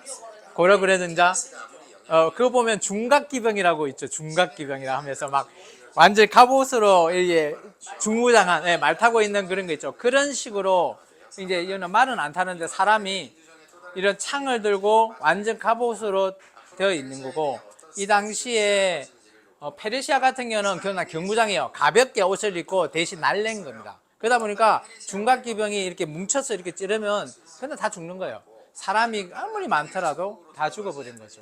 페르시아는 반드시 다시 침공해 올 것이기에 강경하게 중간중간 좀 한번 이어볼게요. 추산했죠. 현대학자들은 이러한 숫자를 과장이나 잘못된 정보로 보고 대체로 6만에서 30만의 병력으로 추정하고 있어요. 이 추산은 학자 체력을 안배한 데다 인간 병기 스파르티고 페르시아군을 이게 여기가 이제 우리 테르모필레 전쟁인데요.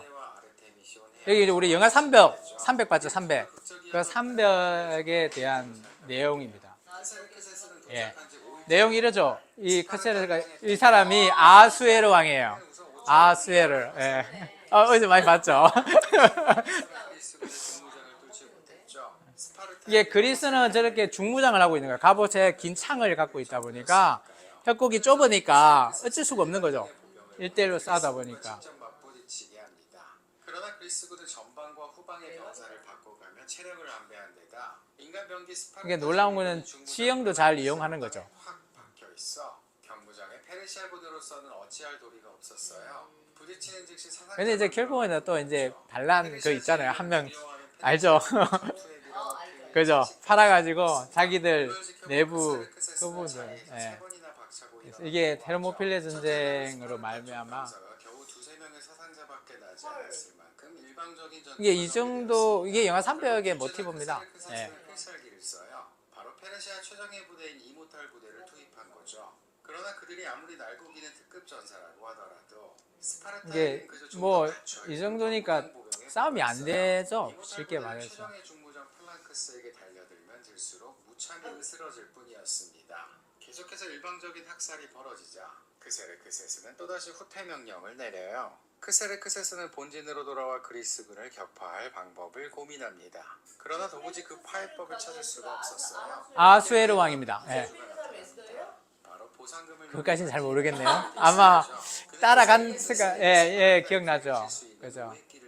이게 우회길로 말미암아 뭐 이기게는 되는데요.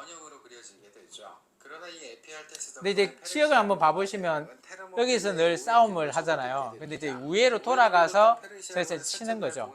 그런데 이제 이 그리스도 그걸 이제 눈치채고 이게 그 스파르타가 300만 이 정도 300 플러스 알파만 남겨놓고 나머지 부대는 또 딴 데로 보냅니다. 왜냐하면 페르시아가 여기만 치는 게 아니라 그리스 본토를 치려고 또 보내거든요. 그 소식을 듣고 그리로 보내고 여기 있는 사람은 이걸 일단 막고 전사를 하게 되는 거죠. 그런 내용이 이게 나중에 한번 궁금하시면 유튜브로 한번 보시고 살라미스 전쟁도 한번 보여줄게요. 그리고 당신들에게 흙과 물을 바칠 것이고 이게 이제 그 살라미스라고 하는 해협이 있는데 얘가 아하수에르 왕이에요.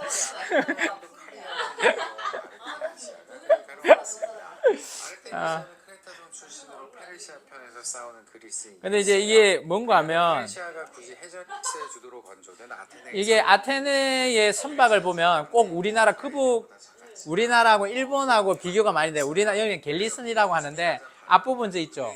앞부분이 쇳덩어리가 있어서 이게 가차 부딪힐 수 있고 여기가 밑에가 중심이 되다 보니까 노를 젓다 보니까 밑에를 무겁게 해가지고 부딪히면서 배를 부술 수 있는 그 선이 갤리슨이고 그 반에서 우리 페르시아 같은 경우는 이게 무겁지 않고 앞부분이 내가 요렇게 돼 있기 때문에 그냥 이동이고 수송 그거로 돼 있는 배다 보니까 무조건 부서져 버리죠. 그냥 부딪히면 가는 거죠. 마치 우리 거북선이 막 부딪히고 나가는 것처럼 그런 형태로 되어 있어서 이 살라미스 전투 같은 경우도 정말 어마어마한 배 차이가 많이 나는데도 있죠. 이게 여기도 보면 우리 이순신 장군 생각나요. 이 저 많은 저 페르시아가 이렇게 치고 들어올 때 처음에 도망가는 척 하다가 뒤에서 하객진 있죠. 하객진처럼 쫙 펴서 이렇게 치고 들어가고 다 부숴버리는. 그리고 뒤에 계속 배가 이게 협곡이다 보니까 뒤에서 차곡차곡 앞으로 나가야지만이 이 배들이 뒤에서 올 수 있는데 계속 앞에서 부숴버리니까 계속 막혀버리고 그런 식으로 해서 살라미스 전쟁을 그리스가 이겼다고 합니다. 함대가 거의 괴멸상이었죠. 궁금하시면 나중에 유튜브로 한번 보시면 되고요. 어쨌든 간에 이순신 장군이 이거 보면 참 더 대단한 것 같아요. 에스더 내용을 이제 잠깐 소개를 드릴게요. 제가 좀 전에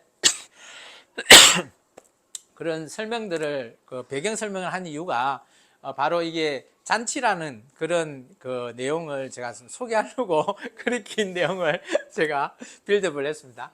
그래서 지금 아까 그리스와의 그 전쟁을 준비하고 있다 보니까 테네모필레 그리고 살라미스 이런 전쟁들을 준비하기 위해서 자기의 수하들과 함께 잔치를 열게 되고 그때 이제 뭐 아까 제가 얘기했지만 왕후 와스디를 불렀지만 오지 않는 그런 이유로 그죠 폐위시키고 새로운 왕후를 뽑게 되죠. 그때 이제 등장하게 되는 인물이 바로 우리가 잘 알고 있는 하다사 에스더가 등장하게 됩니다. 그리고 이제 그때 이제 모르드게도 같이 등장하게 되고요. 그리고 2장과 3장은 또 이제 좀 비교가 되는데 3장은 이제 또 다른 그 아하수에로의 오른팔로 등장하죠. 아각 사람 하만이라고 하는 사람이 등장하게 되고요. 이 사람은 이제 그런 자기가 2인자인데 딱 지나가면 다 엎드려서 우리 조선시대 생각하면 뭐 왕뿐만 아니라 뭐 영의정, 자의정 지나가면 다 백성들이 꿇어앉아 있잖아요. 근데 이 사람은 지나가는데 뻣뻣이 보고만 있는 거지. 얼마나 눈에 가시예요. 근데 그 사람을 왜 뭐라 하지 못할까요? 그 이유는 그죠 다니엘에 있어요. 힌트가. 왜 이 모르드게가 인사도 안 했는데 뭔 소리를 못할까요? 나중에 왕까지는 아니지만 하여튼 그 하만이 이런 거 눈코 살아서 정말 쟤를 죽여야지라고 하지만 죽일 남들 앞에 그냥 칼 들고 죽여버리면 되는데 그러지 못하는 이유가 있는 거죠. 뒤에 누가 있는 게 아니라 그 다니엘 때 그 절하는 거 있잖아요. 금싱산에 절하면서 세 친구가 절을 안 했잖아요. 그리고 풀무불에 들어갔잖아요. 근데 어때요? 살아남았잖아요. 네. 그 이후부터 그죠 그때 선포됐잖아요. 여호와 하나님을 섬기는 사람은 그죠 사람한테 절 안 해도 된다. 그게 아마 쭉 이어진 것 같아요. 그러다 보니까 이 모르드게가 문지기면 문 앞에 서 있는데 지나가면 높은 산에서 인사를 해야 되는데 인사를 안 하고 뒷고개만 들고 있어도 아무 말 못 하는 거죠. 그러니까요. 조금 그런 부분이 있는 것 같아요. 하여튼 이게 뭐, 이 내용은 이제 제가 한 내용은 아니고요. 이 학자들이 그런 내용을 얘기하고 있습니다. 그리고 이제 실제 이제 이 아각이 그런 거를 보고 이 유다인들을 죽여야지 하면서 조서를 꾸미는 내용들을, 이 모르드게가 확인하게 되고, 이제 이때 이제 우리가, 우리 민족이 말살하게 되는 그런 내용들을 하게 되고, 아각 사람이 제비를 뽑았는데, 하필이면 마지막 달에 12월에 이거를 시행하자라고 하는 그런 내용들이 뽑혀서 그때 이제 조서를 쓰게 되고 어느 정도 시간이 남아 있죠. 이제 그 시간에 대해서 모르드게가 이제 에스더를 통해서 네가 이렇게 왕으로 서게 된 것은 이때를 위함이 아니냐. 그래서 네가 왕 앞에 나아가서 정말 우리 민족을 어떻게 살려봐라라는 형태로 얘기되고 에스더 그 얘기를 듣고 우리 민족을 살려야 되겠다라고 결심하죠. 근데 왕후 같으면 그죠? 모른 체 해도 상관없잖아요. 자기 목숨은 살 수 있지만 근데 이제 에스더는 그렇게 생각하지 않고 자기 민족을 생각을 해서 죽으면 죽으리라 우리 잘 알고 있는 그런 말미암아 왕 앞에 나아가게 되죠. 근데 그 당시 이제 우리도 이제 왕과 왕후의 관계를 뭐 부인이니까 언제나 찾아가면 되지 않겠냐라고 생각하지만 그렇지 않은가 봐요. 그 당시 왕이 불러야지만이 왕후가 올 수 있대요. 그러지 않거나 오면 왕이 그저 은찬하거나 그러면 죽일 수도 있다고 하네요. 어쨌든 그런 의미로 이제 에스더가 찾아가게 되고 그리고 실제 찾아갔을 때 왕이 그저 금패를 내놓으면서 들어오시오라고 했는데 왜 왔냐고 물어보니까 제가 잔치를 좀 베풀고 싶다. 왕과 그리고 하만을 위해서. 그래서 두 번의 잔치를 얘기하죠. 그때 아수에르 왕이 조금 이런 얘기하죠. 내 가진 모든 그 질반이라도 줄 테니까 소원을 말해봐. 그런 얘기 들으면 어때요? 얘기해야 늘어나야죠.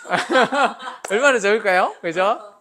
나라에 7만을 준다는데 좀 뻥이긴 하지만 어쨌든 간에 한 번 더 와달라. 그럼 내가 얘기해 주겠다라고 얘기하게 되고 이제 그런 상황에서 이제 그런 이 하만이 그죠? 그런 내용들을 그 에스더가 그런 죽인다라 두 번째 갔을 때 하만이 자기 민족을 죽이려고 하는 계획을 왕한테 얘기하게 되고 그때 왕이 이제 하만을 좀 막 이렇게 질책하면서 화가 났는지 밖에 이제 정원으로 나갔는데 이 소식을 들은 하만은 이제 자기도 이제 목숨이 위태로우니까 에스더를 막 쉽게 붙잡고 살려달라고 하는데 밖에서 보니까 어때요? 자기 그 아내를 좀 강간하는 것처럼 그렇게 보였나 봐요. 비쳤나 봐요. 그러면서 막 더 화가 나가지고 하만을 그냥 죽이려고 하는데 알고 봤더니 모르드게를 죽이려고 자기 집에 장대를 2m 높은 장대를 세워놓은 거 그것을 이제 자기 집에서 자기가 그냥 죽게 되는 그리고 이제 그게 끝이 아니라는 거죠. 그것은 이제 하만 한 명의 어쩌면 끝나게 되지만 실제 그렇게 죽었다고 해서 자기 민족이 그죠? 이제 뭐 하만이 죽었으니까 뭐 우리 민족은 살겠지 그게 아니라는 거예요. 조서가 내려갔다는 거죠. 아까도 제가 얘기했지만 조서가 내려가게 되면 조서가 끝나야지만 되고 아니면 그 조서를 하지 말라고 반대하는 조서가 내려가야지만이 또 다른 시행이 되는 거죠. 그래서 이제 모르드게와 이런 에스더의 내용으로 아하수에로 왕이 조서를 다시 작성을 하죠. 이제 기존에는 남유다를 죽이려고 하는 그 조서가 반대로 이제 아말렉, 아각 사람들을 다 죽이는 그걸로 바꿔버리는 그런 말미암아 이제 그것들이 시행하게 되고 그것을 이제 전화위복하신다라는 내용들이 담겨져 있습니다. 이제 에스더 한 10장 되는 내용을 제가 잠깐 한 5분간에 끝내버렸어요. 근데 놀란 거는 에스더 내용에서 우리가 좀 이게 이제 데칼코마니 알죠? 이게 접으면 같은 모양이 나오잖아요.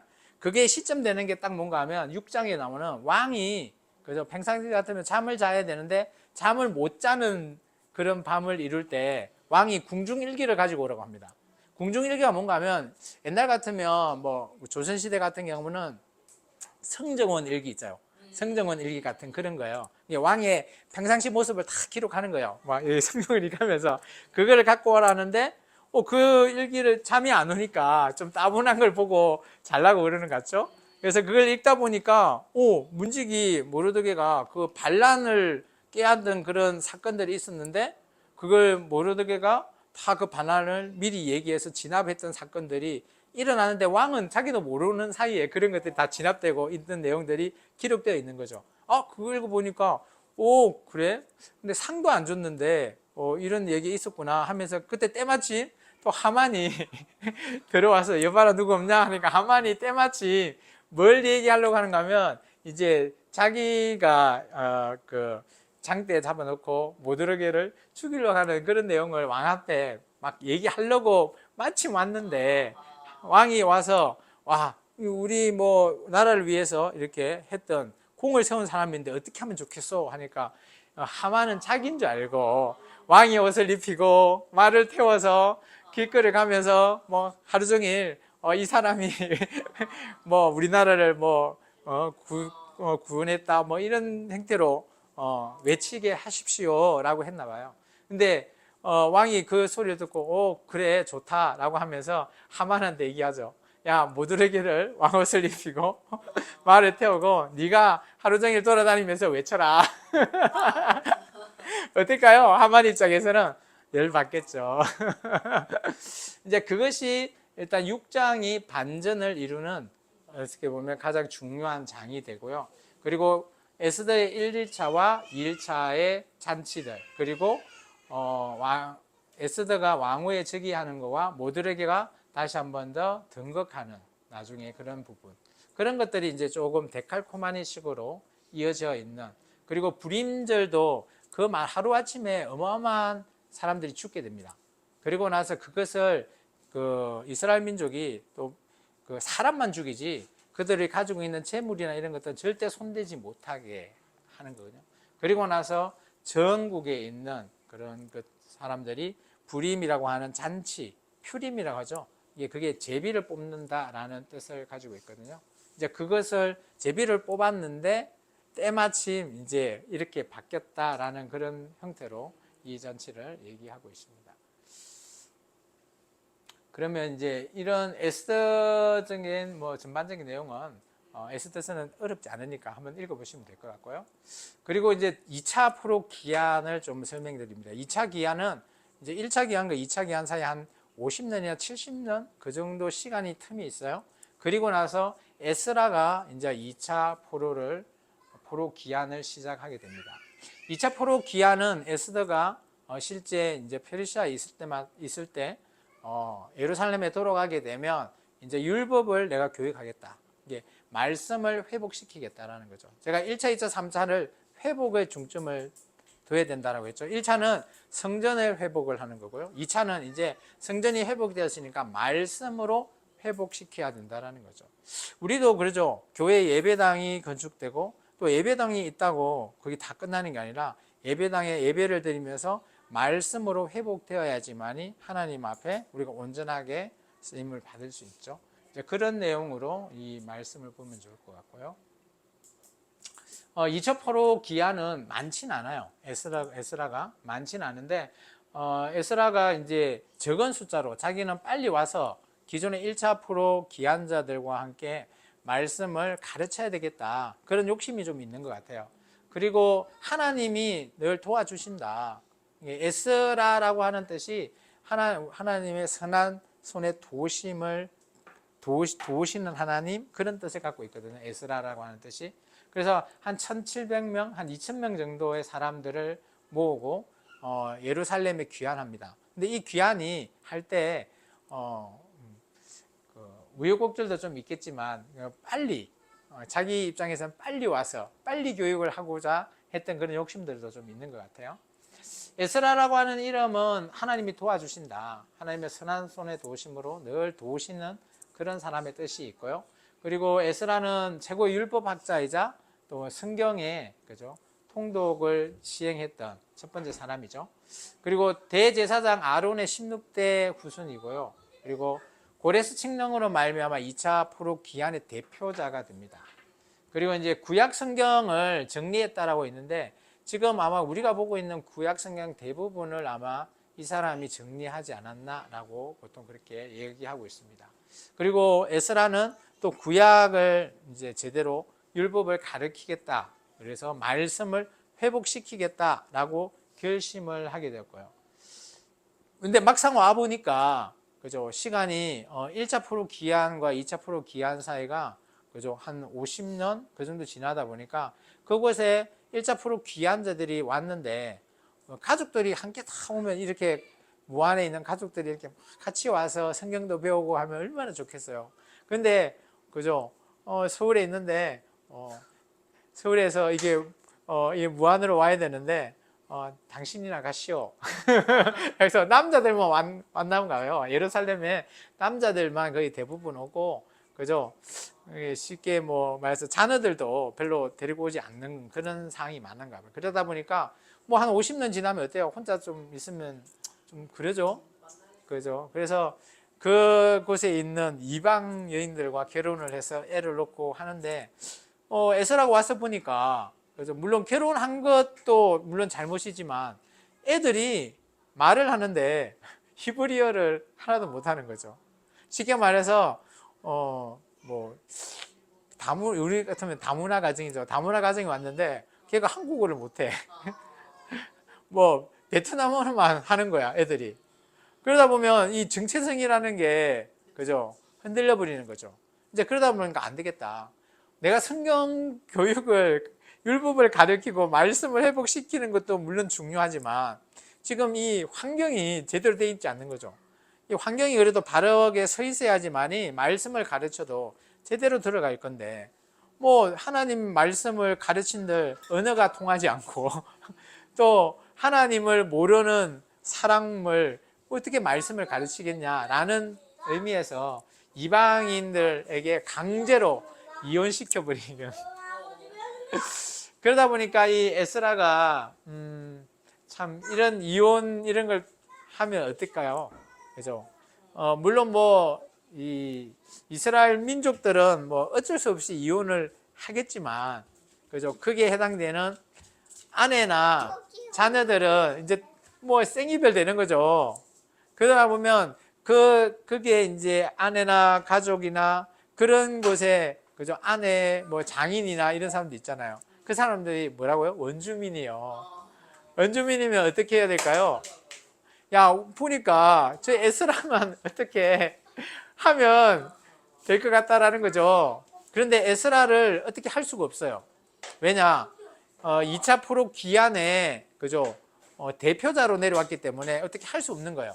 이게 에스라를 죽이지 못하고 에스라와 함께 왔던 자기의 오른팔 왼팔을 다 잘라버리는 겁니다. 그러다 보니까 에스라가 참 이런 개혁을 통해서 하고 있지만 얼마나 힘들었는지를 우리가 좀 볼 수 있고요. 그것을 우리가 시편 119편을 보면 우리가 조금 이해할 수 있습니다. 시편 119편이 시편 150편 중에 가장 길잖아요. 근데 그 안에 있는 내용을 이 사람이 에스라 누가 썼는지 알 수는 없어요. 작자에 대해서는 기록하고 있지 않는데 아마 이게 에스라가 썼다라고 하는 학자들이 좀 많이 있어요. 그 이유가 뭔가 하면 시편 119편 안에 담겨있는 내용 때문이에요. 그 안에 담겨있는 내용은 그렇게 긴 내용인데 딱 두 개밖에 없어요. 첫 번째, 내가 율법을 가르치고 싶다. 두 번째, 나 좀 살려달라. 하나님 앞에.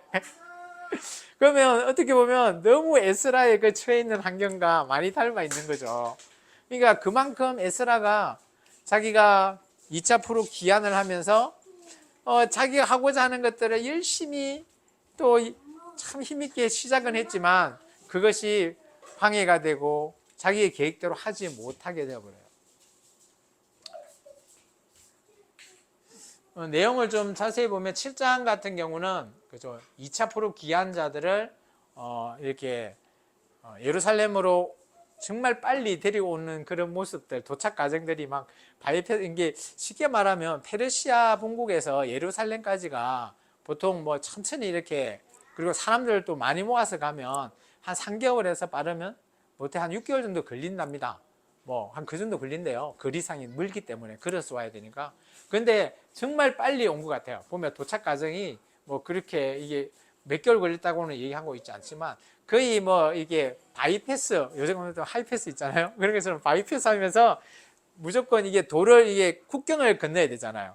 근데 그 페르시아의 같은 나라지만 각자 또 국경이 이렇게 있다니까 속국이 있다 보니까 그걸 건너야 되는 그런 과정들, 뭐 그런 부분들이 있고요. 그리고 또 2차 귀환자는 내가 율법을 가르쳐야 되기 때문에 그죠? 조금 선발을 한 거예요.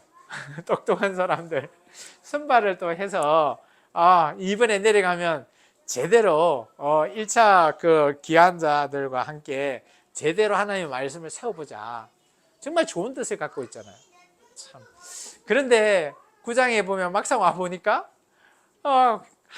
교육을 할 수 있는 율법을 가르칠 환경이 전혀 되어 있지 않는, 그래서 참 하나님 앞에 머리를 쥐어뜯으면서 회개하고 있는 그런 에스라의 모습도 볼 수 있고요. 그리고 결국은 결단하죠. 그죠? 이방 아내들 다 내쫓고 개혁을 시작합니다. 그리고 개혁을 했을 때 핍박받는 장면은 에스라서에는 기록되어 있지 않아요.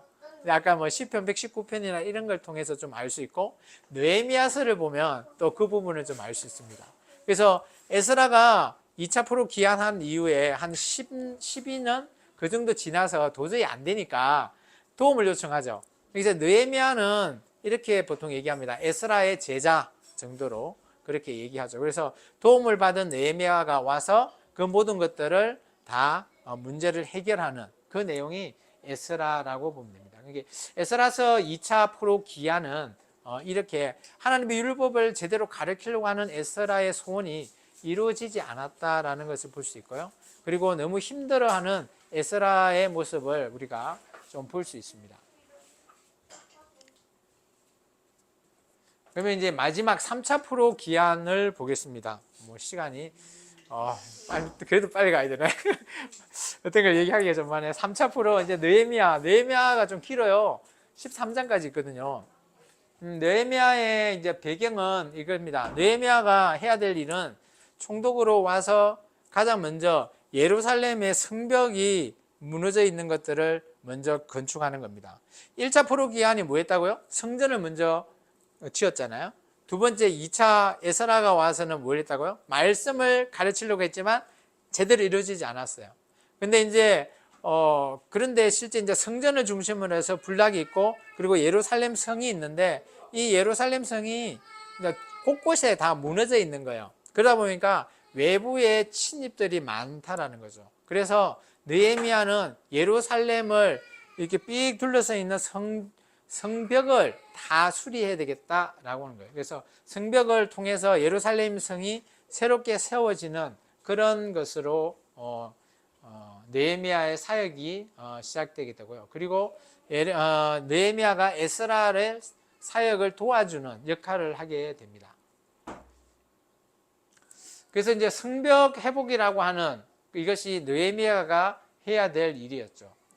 3차 포로 귀환은 2차 에스라가 그래서 하나님의 도우심으로 우리가 군대는 필요 없다라고 하면서 자기들끼리 왔지만, 군대가 없다 보니까 물론 자기 민족도 그렇지만 자기 민족과 같이 함께 살고 있는 외부 타 민족들이 너무 이렇게 많이 쳐들어오다 보니까 어떻게 할 수가 없는 거죠.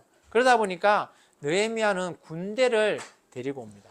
그래서 군대를 데리고 와서 외부 민족의 침략 이런 것들도 막기 위해서 들어오고, 그리고 성벽도 보수해서 이 예루살렘이라고 하는 이 성을 다시 한 번 더 안전하게 만들면서 성벽 회복에 중점 두는 일이 느헤미야의 임무 중에 하나였죠.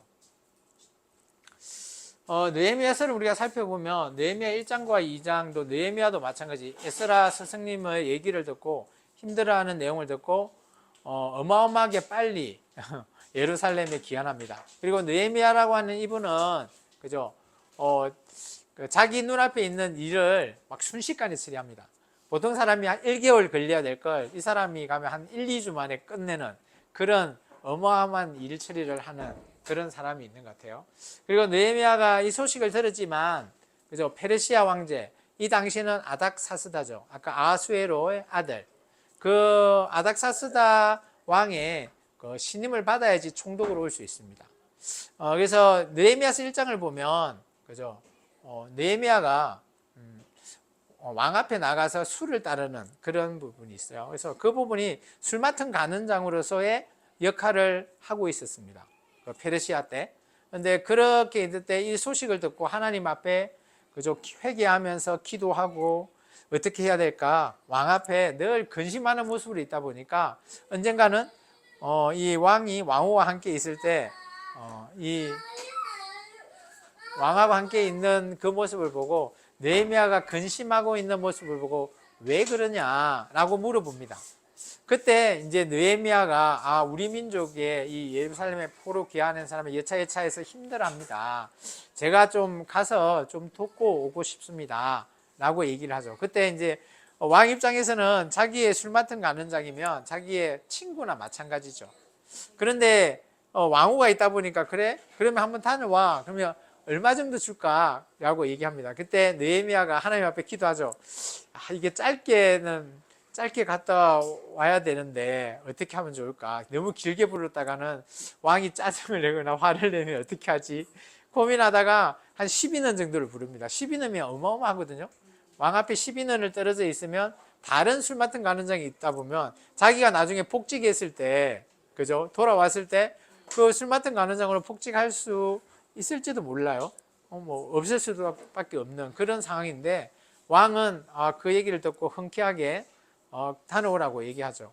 우리가 여기서 이제 좀 봐야 되는 건 느헤미야의 직업과 느헤미야가 왜 그곳에서 술 맡은 간원장을 하고 있냐라는 그런 모습이죠. 근데 우리가 히스기야 때 혹시 기억나나요? 히스기야 왕 때 제가 이사야서나 이런 걸 보면 히스기야 왕이 마지막에 바벨론이 그죠? 히스기야가 병들었을 때 그 병문안 왔을 때 모든 거 다 보여주잖아요. 그리고 나서 왜 슬플까? 그럴 때 이제 이사야가 이렇게 얘기하죠. 히스기야는 내 때만 아니면 괜찮다라고 했을 때 이사야 선지자가 뭔 얘기를 하죠? 당신의 후손 중에 그죠? 바벨론으로 잡혀가거나 바벨론에서 환관, 내시가 되는 사람이 있을 거라는 거죠. 그 사람이 아마 제가 보기에는 이 느헤미야인 것 같아요. 그죠? 그래서 아마 느헤미야가 그 왕의 술 맡은 간원장 하고 있었던 것 같습니다. 그리고 이제 느헤미야가 예루살렘에 돌아오고 나서 그죠? 가장 먼저 한 것이 성벽을 중수하는 일입니다. 근데 돌아오자마자 이 사람은 쉬지를 않아요. 열심히 다니면서 52일 만에 성벽 중수를 다 끝내버립니다. 그리고 나서 이제 모든 성벽이 다 중수되고 난 이후에 이제 에스라 선생님을 모시고 제1회 에스라 성경 강좌를 열게 되죠. 수문학 강장에서. 그때 이제 모든 백성들의 이런 에스라 성경 강좌의 반응 그런 것을 보고 너무 눈물도 흘리고 너무 기뻐하는 그런 모습들을 좀 보게 되고요. 그리고 나서 이제 성벽이 다 중수되었기 때문에 성벽 이제 봉헌식을 하죠. 하나님 앞에 제사를 드리면서 봉헌식을 하고 그리고 나서 12년이라고 하는 시간이 다 차서 다시 느헤미야는 어떻게 해야 돼요? 돌아가야 되죠. 돌아갔는데 이제 시간이 어느 정도 또 지나고 나서 이상한 소문이 들리는 겁니다. 이 성전에 뭐 이상한 사람이 와서 뭐 자기 마음대로 이방인이 와서 살고 있고 뭐 그렇대요. 그래서 또 다시 황제한테 얘기해서 돌아와 보니까 모든 레위인들이 또 없고 제사장들도 뭐 일하러 가버리고 제대로 안 이루어지는 거죠. 그런 모습들이 이제 그런 모습을 다시 조정하면서 잡는 그런 모습으로 느헤미야서가 끝나버립니다. 그리고 나서 느헤미야서 이후에는 어떻게 됐는지 기록이 되어 있지 않고 말라기 때 잠깐 언급을 하고 있어요. 근데 느헤미야 때부터 말라기까지는 시간이 좀 많이 흘러가는데 근데 말라기 때의 내용을 보면 하나님 앞에 제사 제도가 좀 문제잖아요. 제사를 잘못 드리고 있죠. 그죠? 정말 하나님 앞에 온전한 걸 드려야 되지만 뭐 저는 것 이런 것도 드리고 마음이나 이런 것들이 정말 온전하지 못한 하나님의 받지 않는 그런 제사를 드리는 모습을 말라기 선지자가 얘기하잖아요. 그렇다 보면 느헤미야 때 보면 하나님의 백성들이 뭐 총독이 할 때는 잘하지만 이제 사람이 없다고 자기 마음대로 그런 제사나 이런 것들이 이루어지지 않았을까 이렇게 보통 추측해 봅니다. 우리 이제 느헤미야서 1장 보면 이게 이제 유대인의 달력이라고 합니다. 우리 달랑하고 좀 달라요. 느헤미야 1장에 보면 그죠? 히갈의 아들 느헤미야의 말이나 아닥스다 왕 제20년 기스르웰이라고 되어 있죠. 이게 우리나라 뭐 1월, 2월처럼 그거는 이제 이런 달을 다 씁니다. 기스르웰 그리고 뭐 이런 식으로 아담, 니산, 그다음에 시버, 시완 뭐 이런 식으로 해서 뭐 담무스, 아브 뭐 이런 어디서 좀 들어본 것 같죠? 기슬레, 니산월 이렇게 돼 있죠. 이게 보면 느헤미야 1장 1절 기슬레는 9월 달이에요. 9월 달. 쉽게 말하면 그 유대인들 달력으로는 9월 달이고 그리고 2장 1절 보면 이제 9월 달에 이 소식을 들은 거예요. 느헤미야가 자기 그 스승님이 힘들어하는 것을 듣고 기도를 하는 거죠. 근데 그 기도가 보면 2장 1절에 보면 왕 앞에 나갔을 때 시기가 니산월이거든요. 그러면 니산월은 1월이잖아요. 그러면 4개월 동안 느헤미야가 하나님 앞에 기도하는 거죠. 힘들게 지금 예루살렘의 상황이 좋지 않고 자기 선생인 에스라가 너무 힘들어하는 모습 그런 모습을 듣고 왕 앞에 나가야 되는데 어떻게 해야 될까 그런 고민들을 많이 하게 됐죠. 그리고 아까 우리 그 푸림이라고 했잖아요. 푸림이 12월 아달월이거든요. 아각이 뽑았을 때 12월을 뽑은 거예요. 그리고 느헤미야가 실제 와 보니까 예루살렘 이게 성문에 있는 문들이에요. 예루살렘 성벽으로 이루어진 문들. 근데 이 곳곳에가 이제 문이 이렇게 되어 있는데 이 곳곳에 성벽들이 다 무너져 있죠. 어떤 데는 되어 있지만 어떤 데는 무너져 있는 이런 것들을 다 중수하게 되죠. 자, 여기 보면 이 문 이름 좀 아는 문이 있어요? 이 문 이름 중에 좀 익히 좀 들은 성경에서 들은 문, 양문 이런 거 안 들어봤어요? 양문이 뭔가 하면 양이 드나드는 문이에요. 이게 왜 필요할까요? 양이 드나드는. 지금 잘 보시면 양문이 여기 있죠? 그리고 요 옆에 성전이 여기 있잖아요. 제사 드릴 때 제물이 드나드는 그런 부분이 있고, 어문은 아마 물고기가 왔다 갔다 하는 문이겠죠? 혹시 우리 그거 보면 요한이, 그죠? 사도 요한이 물고기 잡아서 어디에 납품해요? 대제사장 집에 납품하죠. 납품하잖아요. 그런 부분을 보면 좀 있는 것 같고요. 문이 많습니다. 그리고 이제 성전에 들어갈 때는 성전은 이제 이게 동문 이런 우리가 동쪽 우리가 성전으로 할 때 들어갈 때는 동쪽으로 이렇게 비치는 그런 부분도 있고요. 느헤미야 4장에 보면 이제 느헤미야가 이렇게 열심히 중수하고 있을 때 방해하는 세력들이 등장합니다. 산발락과 도비야 그리고 아라비아 사람들, 암몬 사람들이 이렇게 중수되는 것들을 그죠 보고 방해하려고 하죠. 그렇지만 이 느헤미야는 이런 모든 방해를 이겨내고 중수하게 됩니다. 대단한 사람이에요. 이런 걸 보면. 그리고 여기가 이제 나중에 느헤미야 12장에 성전이 다 만들어지고 나서 이들이 이제 하나님 앞에 성벽 봉헌식을 하는 장면입니다. 잘 한번 봐보시면 예루살렘 이게 다윗성인데 성전이 이곳에 있죠. 성전이 이곳에 있고 이 성전을 둘러싸고 있는 이 노란색 띠 있잖아요. 이 부분들이 다 성벽을 다 중수한 부분들이에요. 이게 50일 만에 이루어졌다라는 게 놀랍다라는 거죠. 그러면 이제 마지막으로 느헤미야가 그러면 어떤 사람일까? 느헤미야는 한 13장까지 있지만 참 대단한 사람인 것 같아요. 보면 느헤미야가 아까 우리 자기 스승님의 소식과 그 예루살렘의 이런 좀 안 좋은 소식을 듣고 4개월이나 기도했다잖아요. 이게 보면 이 사람은 참 기도나 이런 것들 통해서 참 성숙되고 좀 신중한 사람 같아요. 그런 큰 문제가 있어서 왕 앞에 나가야 되는데 정말 심사숙고하는 거죠. 그렇게 하면서 나가는 신중한 사람인 것 같고, 그리고 이 사람이 술 맡은 간원장이라 보니까 왕의 신임을 받는 사람인 것 같아요. 그래서 신뢰를 받는 사람인 것 같고요. 그리고 이제 우리가 나중에 보면 느헤미야가 와서 이렇게 중간중간 하는 일들이 있습니다. 그런 성벽도 완성되고 성경 강좌도 하고 이런 중간중간에 보면 중간중간에 느헤미야가 기도를 합니다. 짧게 하나님 제가 이거 했습니다. 하나님 기억해 주세요라고 하면서 여기 보면 뭐 1장 5절에 10절하고 제가 옆에 좀 적혀 놓은 거 있죠. 이런 곳곳에 느헤미야가 기도합니다. 이게 느헤미야가 막 다니엘처럼 하루 3번 막 기도하고 물론 그렇게는 하겠죠.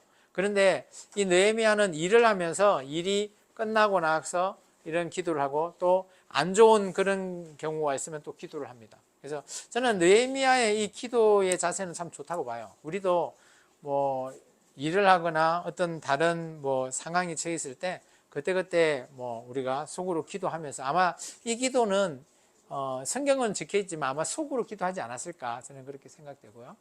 그리고 이 사람은 뭐 심지가 좀 견고한 사람 같고요. 흔들리지가 않아요. 아무리 방해 세력이 있어도 흔들리지 않고 50일 만에 성벽을 완전히 만들어버리는 사람이고, 그리고 이 사람이 아마 돈은 많은 것 같습니다. 나중에 보면 뭐 총독으로 왔는데 임금도 안 받고 일을 하고 또 자기가 가진 걸 또 다 내놓고 그런 데 쓰이게끔 하는, 뭐 쉽게 말하면 총독이면 우리 같으면 공무원 아니에요. 장관급이잖아요. 장관으로서의 정말 모범이 되는 그런 사람이고, 또 이 사람 앞에 일이 있으면 그냥 쉬지를 못합니다. 예루살렘에 도착하자마자 성벽이 어디가 부서졌는지 자기가 말을 타고 한 2-3명 자기 부하를 데리고 쭉 둘러보죠. 그리고 나서 바로 일을 진행시켜 버리는 그런 일처리를 하는 사람입니다. 그리고 이 사람의 단어, 느헤미야라고 하는 단어는 하나님은 위로하신다, 이게 위로를 하는 사람이라는 겁니다. 그래서 아마 이게 느헤미야가 에스라의 서성의 위로가 되었을 것 같고요. 그리고 이 사람이 이제 총독이다 보니까 개인의 이익보다는 그죠, 공익에 많이 따르는 사람이고, 아까 얘기했지만 12년 동안 총독의 녹도 받지 않고 또 에스라를 돕고 그리고 제1의 성경 강좌를 준비했던 위원으로서 느헤미야가 아마 우리 성경에 남아 있습니다. 그게 놀라운 거는 느헤미야와 우리가 에스라가 분리되어 있잖아요. 그런데 유대인 성경은 에스라서하고 느헤미야서가 한 권으로 되어 있어요. 그래서 제가 아까 얘기했지만 포로기 문서라고 했죠. 포로기한기 문서 1차 포로, 2차 포로, 3차 포로, 그런 식으로 한 권으로 유대인 성경은 되어 있습니다. 우리는 이제 분리를 했는데 딱 내시네. 자, 이로 해서 3차 포로 기한 느헤미야까지 좀 살펴봤습니다.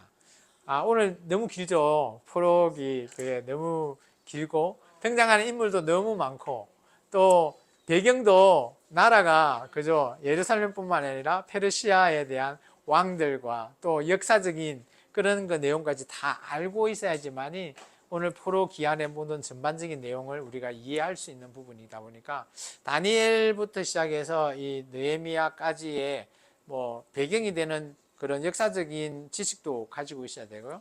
그때 이제 성경에서 하나님이 어떻게 돕고 계시는지 그런 내용들도 좀 봐야 되고요. 또 그때를 대표하고 있는 각 사람들, 에스라, 스룹바벨, 느헤미야, 이런 사람들이 왜 중요한지 이런 부분들만 조금 집중해서 이 성경을 읽을 때 확인하면서 보면 이 성경이 좀 쉽게 들어올 수 있을 것 같습니다. 오늘은 제가 강좌는 여기까지입니다. 감사합니다.